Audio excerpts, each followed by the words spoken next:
Hello and welcome to some more Star Citizen news. There's been a huge info and news dump about Star Citizen and Squadron 42 over the last couple of days, so let's quickly summarize all you might want to know.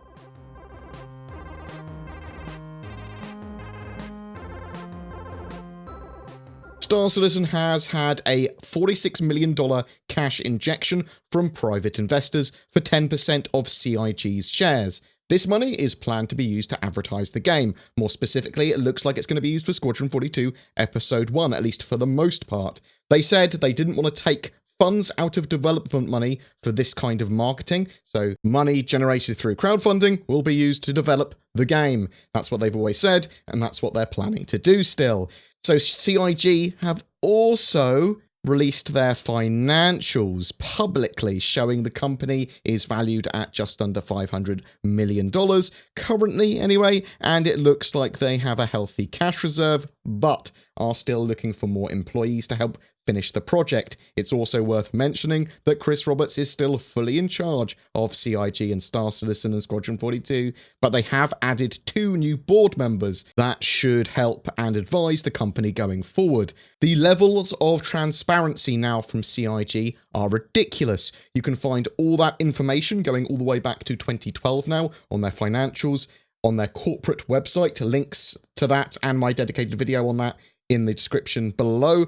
But I also want to prefix this, which is very much my opinion, with I am not an accountant or stockbroker, but I do want to say that this can only be a good thing. Extra money for the project, a fraction of the company's shares given away, but those investors could add a tiny bit of pressure on CIG to make more long-term, sensible business decisions. Those shares don't take anything away from backers. If anything, it only takes away from potential monies that Chris Roberts could have made by holding on to those shares and eventually paying himself dividends or whatever once the game's released. This also helps guarantee that they're not going to require a publisher or any additional third party to help market and sell the game. They don't want to get a publisher on at this stage, really, to help sell the game and market it for them. Also, I know it's an extreme example, but I just want to give it anyway. GTA 5 sold 11.2 million copies in its first 24-hour period. Admittedly, that was on console, but that game has now sold over 90 million copies and generated over $6 billion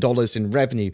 So, as I said, an extreme example of one of the most successful games ever, but I was just trying to sort of outline, there's a lot of money to be made from selling more copies of Squadron 42. And Star Citizen isn't just Squadron 42 and Star Citizen. It's Squadron 42 Episode 1, 2, and 3, which are all separate AAA games. And what I'm looking forward to the most is the Persistent Universe, actually Star Citizen, the MMO. We've also been given the Squadron 42 roadmap for Episode 1. It currently plans to have a beta of the game for Q2 2020 and should see a 2020 release, assuming there are not too many delays, which there could be. This is one of the things with these roadmaps. It does break down what they need to do for the 28 chapters of the game and each of the individual sort of like pieces of that pie when it comes to features and improvements that they need to make to their game, to their engine, as they build up towards getting Squadron 42 released.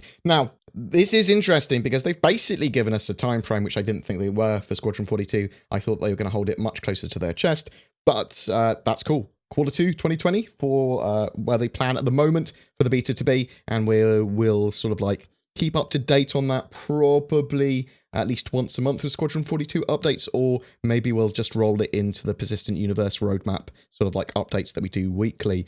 If you want to see a full breakdown of that roadmap, check out my video on that, links below.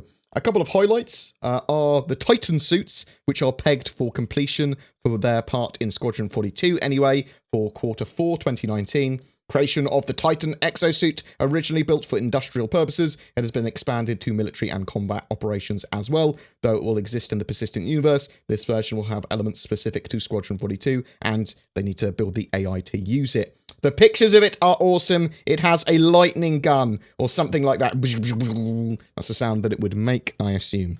The Idris M and Javelin are pegged for Q3 2019. Again, that's on the Squadron 42 roadmap. A load of the big Vandals ships and capital ships like the Kingship and stuff, as well as the Hulsey and Bengal are for Q4 2019 as well. The Spider Miners are actually called the Grey Cat Industrial Sidnus mining vessels. They are in for Q2 2019, or at least that's where they want to have them completed for Squadron 42 at the moment. Now, all of those will make it into the PU at some point, but they might need a little bit more work to get them multiplayer and PU ready. Star Citizen Alpha 3.4 is out to live as well, adding the new Lawville Business District and getting missions accessible and hooked up. This is a 3.3 extension branch, really. It's sort of like 3.4 megabyte, but it had a huge amount of quality of life updates, and the game is in a pretty good playable state at the moment. There is still a few minor fixes that it needs, and this was sort of like a preliminary live patch. We should see a 3.4.1 patch pretty soon, though. Ships. So various new ships trailers came out for the Hawk, the 600i Touring, and the Freelancers. There's a flyable ship sale for the new ships that are in 3.4, so that's the ones I just mentioned, and the Reliant Core, as it got some updates. There's also a starter pack sale with discounts on the Aurora and Mustang packs for $35 at the moment, while stocks last anyway. You can also pick up a Grey Cat buggy that has 72 months insurance for $15, though I think I'll get mine in-game. There was a few things they talked about in Around the Verse as well, which I'll go over in very brief detail, as they are covered in lots of other sections of like the roadmap updates and the letter from the chairman, where Chris was talking about the financials and that sort of stuff, which I've already covered in a variety of videos over the last couple of days.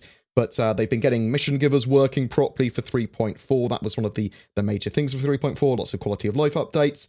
They are on the downhill stretch for Squadron 42 by the end of Q4 2019. They should have all the features in, and Q1 and 2 of 2020 is about finalizing the game and getting the sort of like beta phase done. R&D, for the most part, is completed. Object container streaming needs to be finished for Squadron 42. This also includes the server-side stuff, which is still part of Squadron 42, as the sort of like single player is the server and the client combined. AI is still the largest remaining unknown and risk for them. It partly relies on the new flight model, getting that up to spec. They're also after another 4 AI programmers as well, at least. Risk-wise, it's more of a time thing than anything else. It's the thing that could cause the most delays if it doesn't get done right.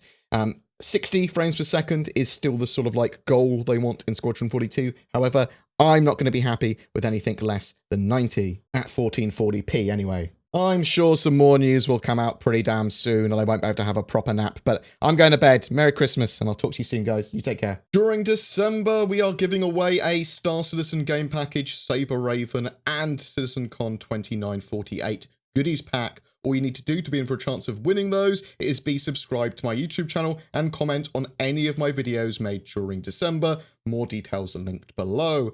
And if you are considering getting a new gaming PC or upgrading, first please consider the Shadow Cloud gaming service. It leverages the power of your internet connection to turn a device, be it phone, laptop, tablet, or PC, into a powerful Windows 10 gaming rig. I've seen people just use their phones and a gamepad now to play Star Citizen. It works great for me in Star Citizen Alpha 3.3.7, and the Shadow guys keep on updating both their hardware and software. Your mileage may vary with Shadow though, based on your internet connection, so please bear that in mind. It is subscription based, and using the code BoredGamer will net you a discount. If you don't have Star Citizen yet, then please check out the links below as well to get 5,000 UEC, the in-game currency, as a bonus. Any comments and feedback is appreciated. Please take care, guys, and I'll see you in the verse.